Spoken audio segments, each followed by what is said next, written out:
Bago pa magsimula ang tag-init, umabot na raw sa mahigit 130,000 ang mga turista sa 100 Islands National Park. Posible pa raw itong dumami, lalo't ngayon pa lang dagsana ang mga pamilya at barkadang pumapasyal doon. Makipasyal Pilipinas kay Alfie Tulagan ng GMA Dagupan.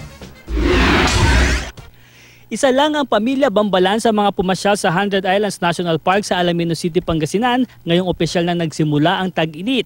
Summer break na raw ng mga bata at naisipan nilang dito mag-bonding. I want to go to the islands and I want to swim.